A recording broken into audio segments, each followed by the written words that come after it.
And I'm Steve Royer, and I work with Kris in the computational infrastructure team. So today we're going to talk about the evolution of compute and some things that are going on. We've heard a bunch of these trends already today, but we're just going to dive into them a little bit further. The classic caveat of emerging tech is there's no guarantee these things are going to be productized. We're talking about some early stuff, so just keep that in mind. So the trends I'm going to cover today.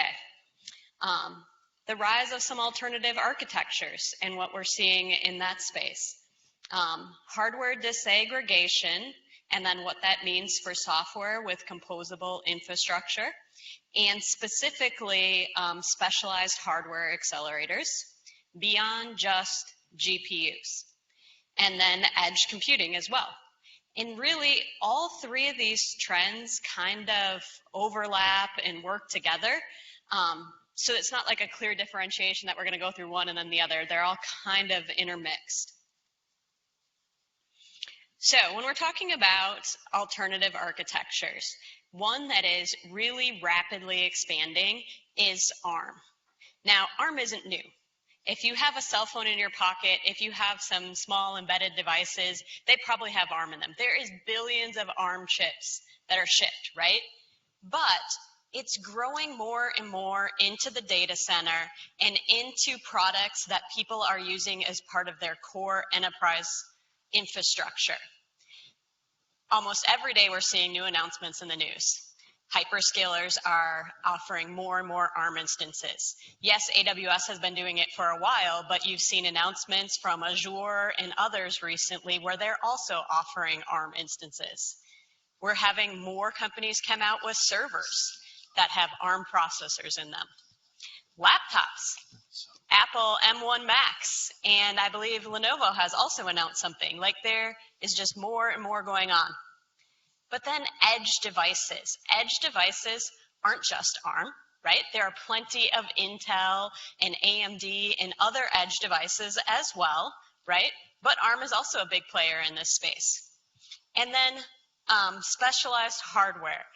Things like IPUs and DPUs, a lot of them are using ARM for their cores that are on those specialized pieces of hardware. So, why does ARM matter? There are some highlights to ARM and why it's, really becoming pervasive.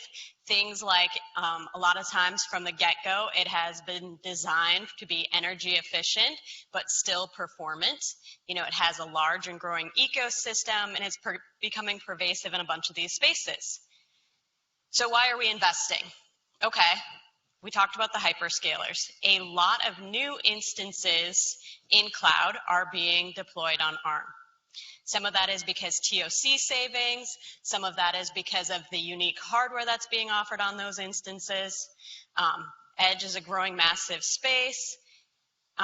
We heard from Intel earlier, Edge is not just ARM, but ARM provides us some unique challenges in this space where more of the Intel hardware just works because we have a broad Intel offering. ARM on Edge is a little bit more emerging for Red Hat because there's new things we have to do to enable this space. There's customer interest, and then we have a broad partner ecosystem that's asking us for some of this support. Red Hat's not new to ARM. We've been on a journey with ARM for a long time. You can see back already in 2011 that we formed an ARM team, right? We've had a bunch of pieces along the way, adding support for Red Hat Enterprise Linux with ARM, the AWS Graviton support, and then more recently, we had Red Hat OpenShift released on ARM. If you want to learn more about that, I did link a blog at the bottom here. I think we're going to release these slides so you guys will be able to click on these. But you can also just search the title, Introducing OpenShift on ARM, and you should easily find that blog about using OpenShift on ARM. And the other really cool one at the bottom that I don't know a lot of people know about yet, because it really is early tech preview. It's only available on Azure ARM instances right now. but, well, not just ARM, we're offering mixed clusters, right? Up until now, if you wanted to do OpenShift, you could do OpenShift on x86, you could do OpenShift on ARM. We weren't allowing the mixing, right? So this is tech preview, but sort of a journey we're on, where you can mix the architectures now, right? Because while ARM is right for some workloads, other workloads you're still going to want to run on x86 and vice versa, right? But you don't really want to have separate clusters and separate infrastructure, right? So the mixing is kind of a key feature that clients are asking for. Okay, so then another one was the disaggregated and composable system architecture stuff, right? It used to be, for a long time, all roads kind of led to the central CPU, right? You know, and everybody keeps talking about Moore's Law is dead. I think we've been talking about it being dead for as long as we talked about it being alive, but it's just changing, right? We can't just innovate at the core CPU level now, right? There is more and more unique hardware that is being designed that is specific for the purpose that it is. Part of this started, we had software-defined networking. Then we had software-defined storage. Then we had software-defined everything. And then your entire CPUs of your systems are being used to run software, and you have no CPUs left for doing any workload, right? So specialized hardware is actually way more efficient at doing some of these things than just running it on a central CPU. So things like GPUs, most of us are familiar with that. Things like smart NICs or network accelerators and offload engines. But also we've seen a rise of things that are called IPUs or DPUs. They're similar but slightly different from different vendors. But this hardware is sort of, you know, right now it's PCI form factor, plugs into a server, but has enough system resources that they can run an independent OS. Alongside of that, they have a whole mix of hardware accelerators. You know, things like crypto accelerators, video encode decode accelerators, network offload accelerators, tons of fancy hardware that's really efficient at doing one specific job. But on these cards, we combine them and use an OS to control them and provide that value to the system in a way that can be security isolated from your core CPUs, so you get isolation from where your tenant workloads run and where your infrastructure software runs.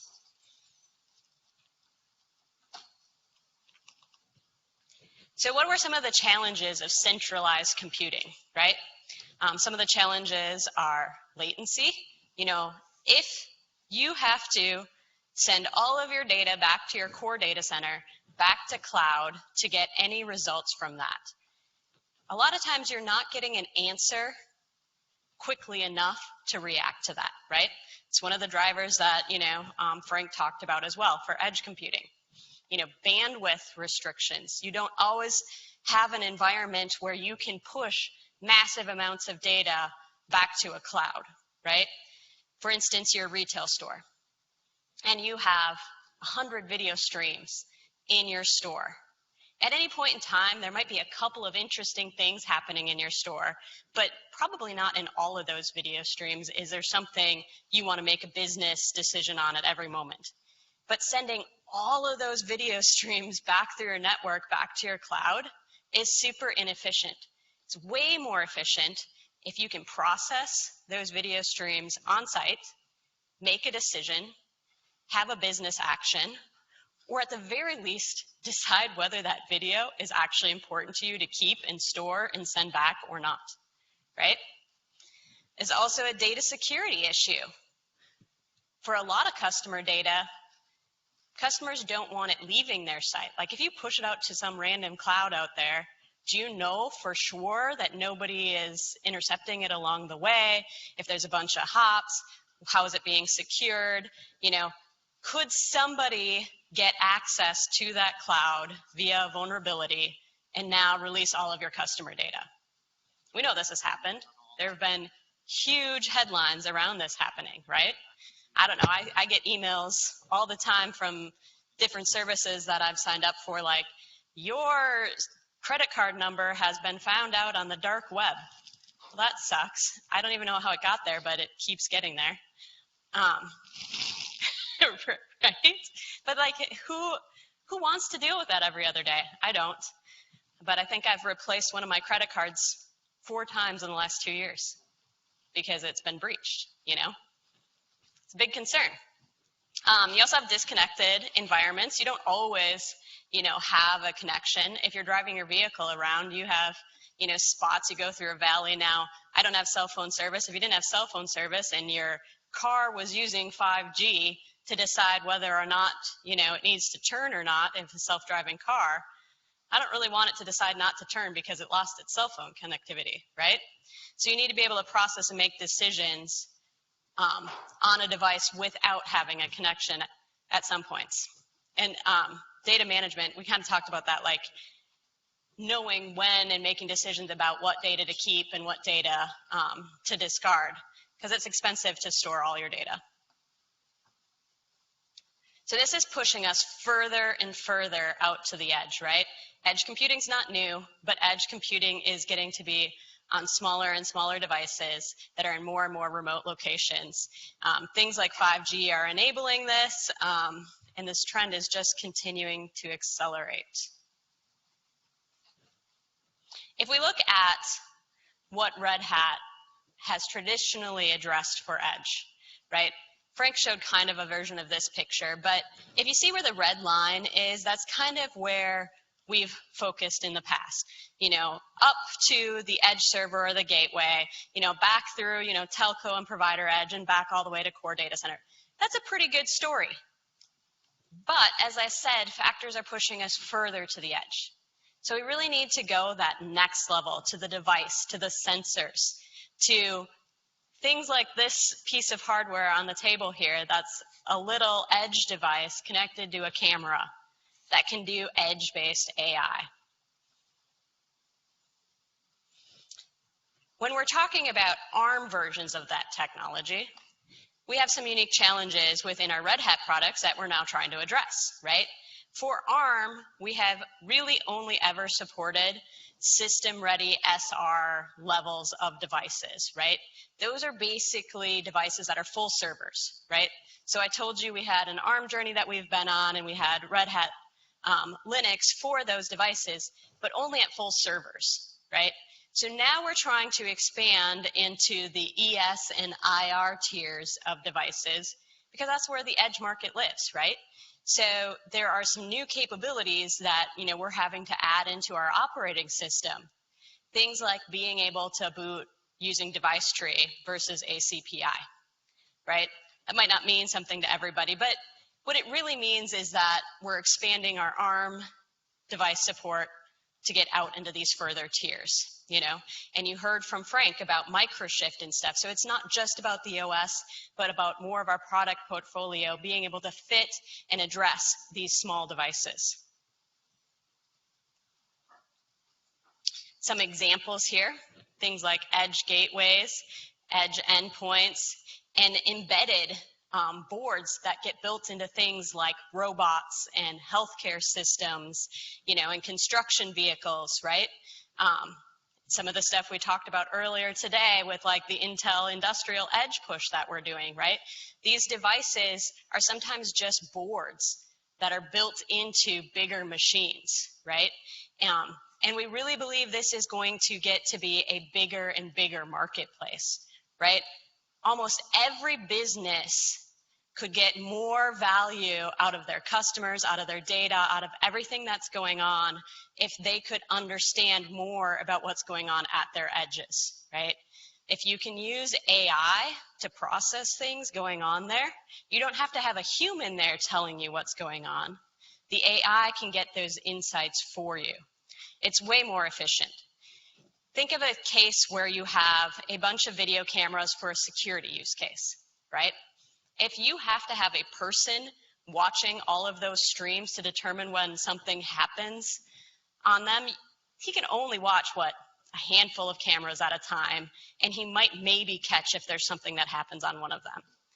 But if you have an AI that's watching the cameras and could pop up the one in front of the security officer when something important happens, then hundreds of cameras could be processed by one security guard because he would be alerted when something important is happening, when a human is detected in the space a human shouldn't be in, or when somebody without the right, security badge or safety equipment is in specific areas, right?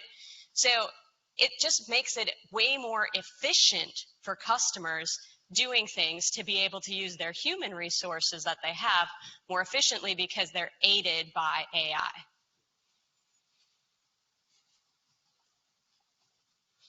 Okay, so why is ARM heavily utilized in edge devices? Why is this popular if we have new challenges in this space, if there is new operating system things needed? Well, it's got high performance per watt, and the customizability of the hardware is one of the factors driving a lot of vendors into that space, right? Where they can customize exactly what's on the chip, exactly what's on the board. And there are new requirements around security and support that are coming as these devices are being integrated into bigger systems. Embedded devices are not new. Even edge devices are not super new. We know we've had OT devices that have used compute for a long time. But part of what's new with the IT-OT convergence and sort of digital transformation is a lot of these devices are now being connected back to clouds, are being connected back to your core infrastructure, right? It used to be you could buy, a device that goes in the robot and it did its thing, but it didn't talk to your broader IT system, right? So the security of it was sort of important, but it was limited to any damage to that was only to that device. Now, if you connect this back to your core cloud and data center, and it's not secure, you're opening a gateway to your whole IT infrastructure that a bad actor could get access to.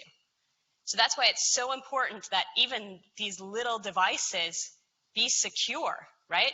Because if a hacker can go stick an SD card in there and then not only control that device, but now open a window into your cloud, now they just got my credit card number again. Yep, it's back out on the internet for the 5th time this year, right? I don't want that. You don't want that. If you're a business owner, you really don't want those headlines if it gets traced back to you, right? So the security of edge devices is huge. Unfortunately, a lot of the vendors that make some of these devices, aren't experts at OSs, aren't experts at security, and a bunch of them, out of the box, are pretty insecure. It's kind of like the wild, wild west. You buy a device, it was once Linux maybe, 4 years ago, but it hasn't had a security update since then because these vendors don't do security updates. They're not OS vendors. They maybe even rolled their own Linux or grabbed some distribution, put it on there. They don't do any updates to it. You're really not sure what you're getting when you stick that device out on your factory floor now, are you? And there goes my credit card number again. So today we're going to do a demo on one of these edge devices.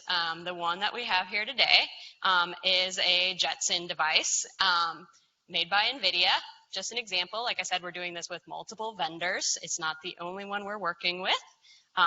This is one we have here today. We're going to do an AI demo. And I'll let Steve talk a little bit about what the Jetson is and what the demo is going to show. Unless we had any questions about the previous slides and stuff we wanted to delve into before we go into the demo. Nope. All right, Steve. Okay. You get to talk now. Yes, just a moment. I've got to click a button. Okay. Okay.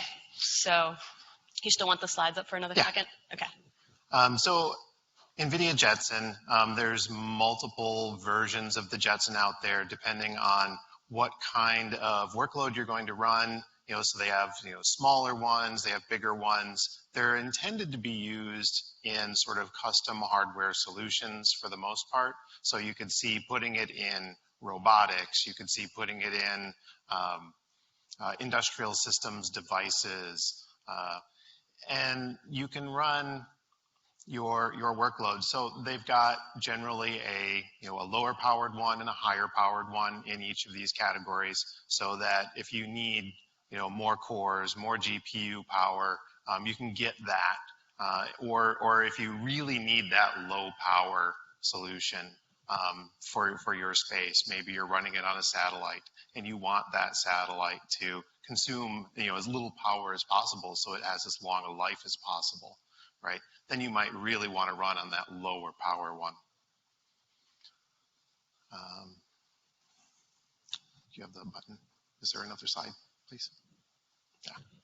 All right, so just a little bit about what we've done here as part of this demo is we've taken this Nvidia Jetson and put Fedora on it, and then we've been working with Nvidia to be able to load their drivers, their software stack on top of Fedora on the Jetson.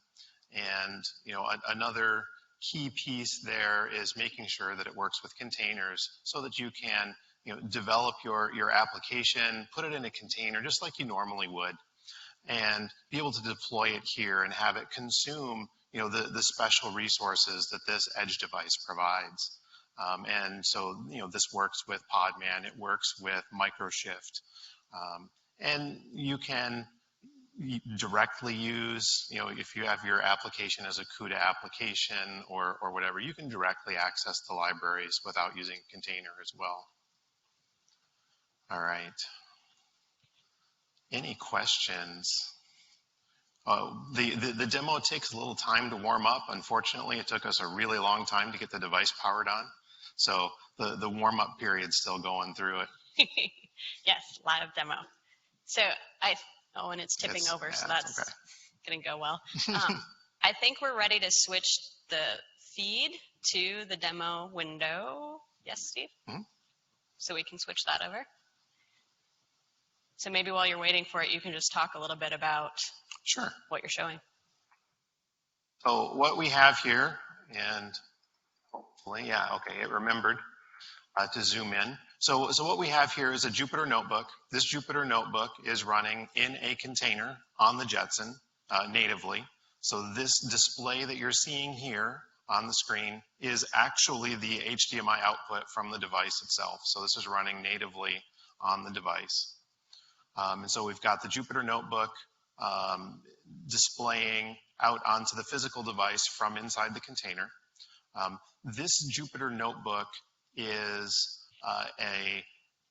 an example application for doing pose detection. So if you imagine a person generally is composed up of some number of limbs and in a particular configuration. Sometimes it's interesting to understand what that configuration is. Maybe you can use that to detect someone's posture and infer something about that posture. Are they in distress? Are they unhappy? Are they really excited about something? Maybe that's useful information to you. Or even just exactly where they're positioned within your store or on your factory floor.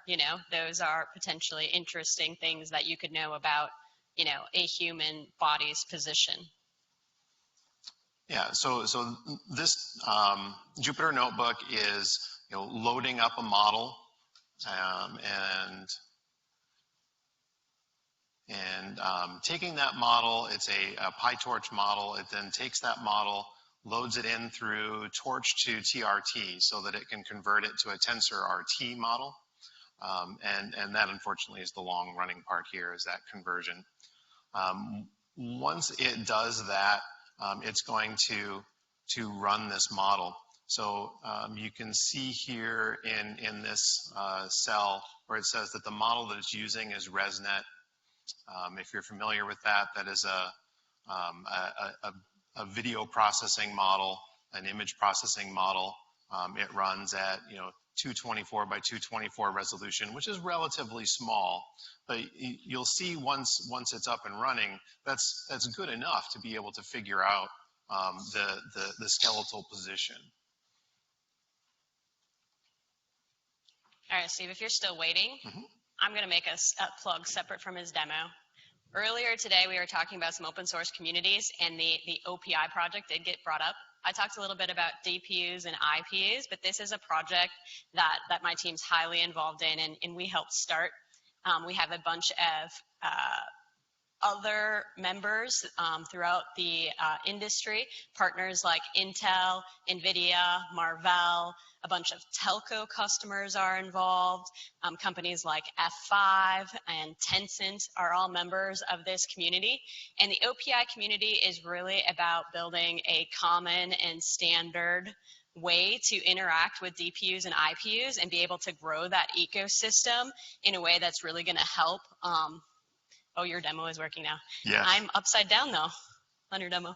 That's really going to help the industry grow that ecosystem. So if anybody wants to know more about OPI or what we're doing with some of our partners there, come find me, and I'd be super happy to talk to you more about DPUs and IPUs and that community and how to get involved.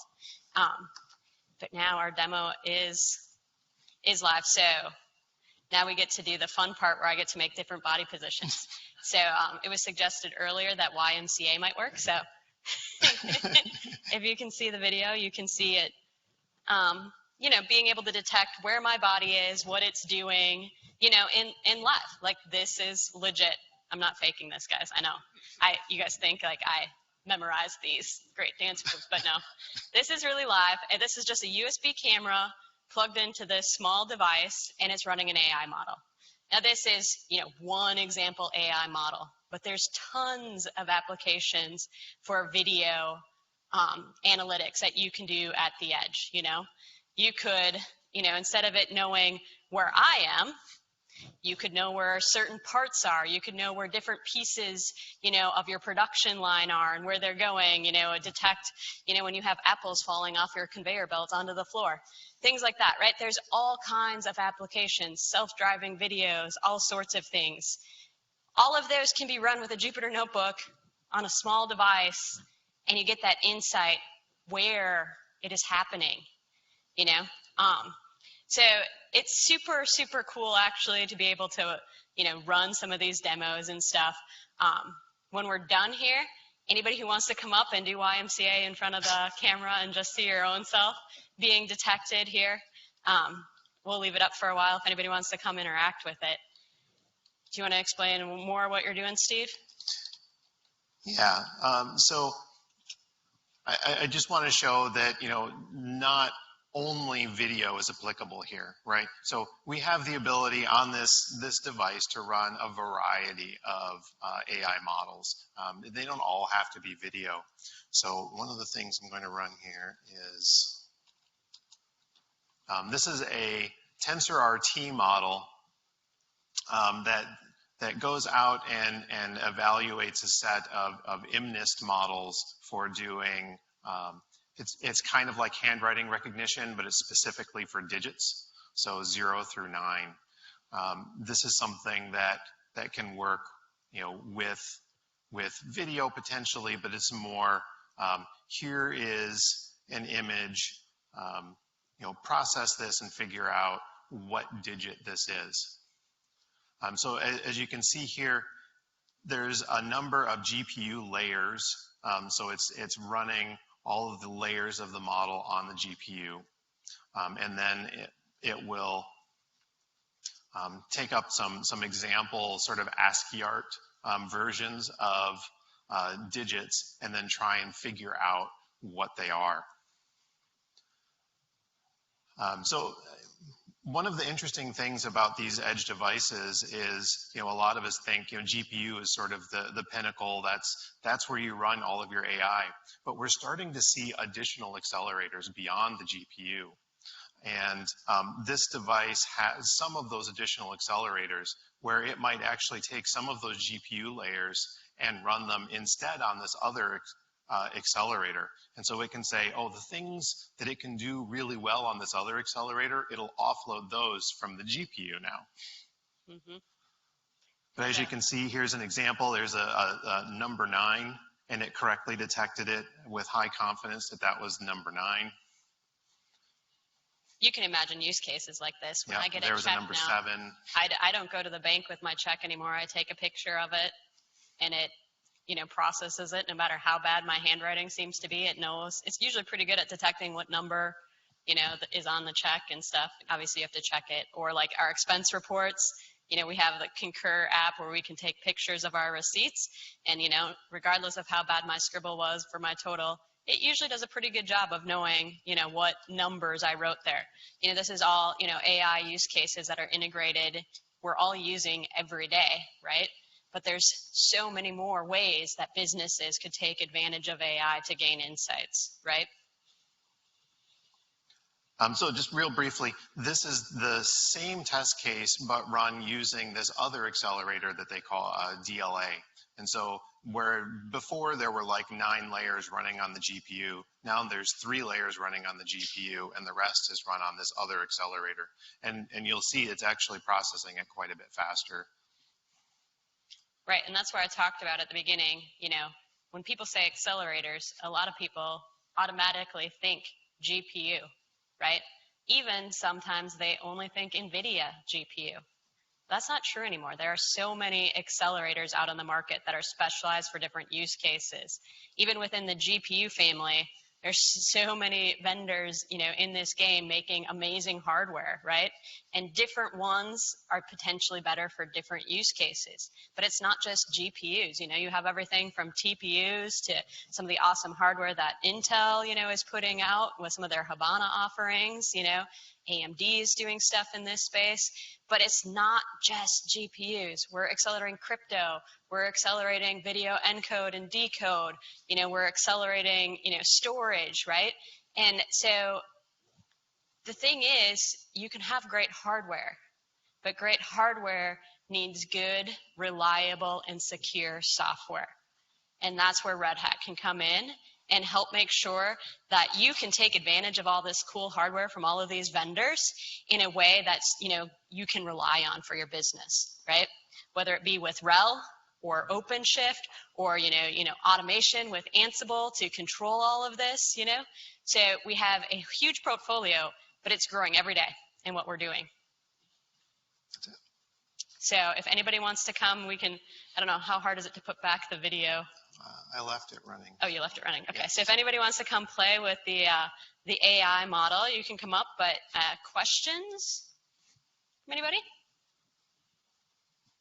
Do we have any online questions?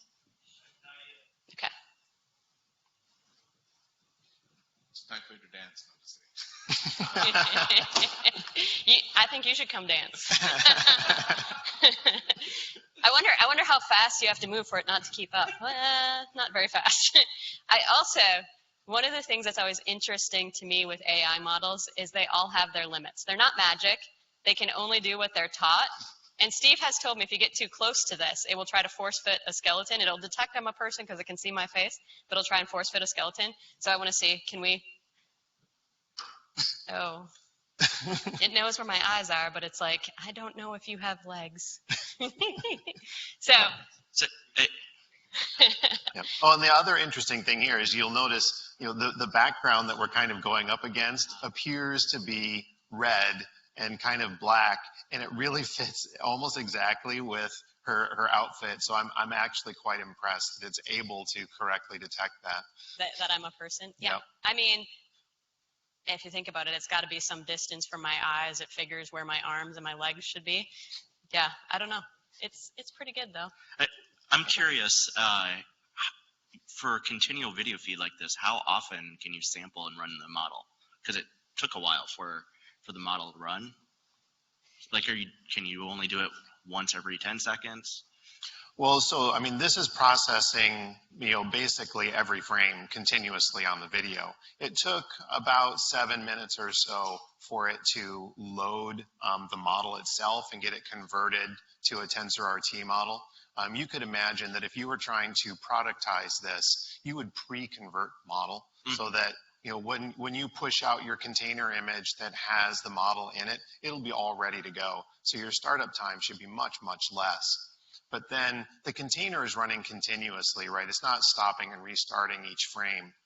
right? It's just running continuously. So there's TensorRT running in the background in this container, serving this up continuously. Yeah, and this isn't the only way you can do this. There's actually, some other options on this device where you can process like many video streams at one time, right? Right, yep. So they have an offering called Deep Stream. And so a Jetson can handle a number of camera devices simultaneously, and it has the ability to, process all of those models or all of those camera streams simultaneously and apply models to them. Yeah, I think their example is one of their examples is 30 continuous streams. And then, their sample is, you can go in and blow up the one that you're interested in. So imagine it's, you got a security view of a whole bunch of different camera feeds, and you see something, pop up and say, hey, you should look at this one. And so you can go zoom in on that one and see what it's seeing right now. Mm-hmm. Cool. More questions at all? Anything online yet? Okay. All right. Somebody else wants to dance in front of the camera. Somebody. Frank, you want to dance? Let's see you bust a move. No? Okay. All right. Well, we'll be around the rest of this afternoon. I love having conversations with people. So, if you have a use case or you're interested or you want to know more about okay, yeah, we talked about this and I gave the caveat, but we can talk a little bit more about when this is more real too, no promises, but hey, come talk to me. If you have a use case, we can talk about possibly doing a POC or something with you, and then maybe, next conference, we have a more interesting business use case demo we could do with you. So, awesome. Thanks, guys. Thank you.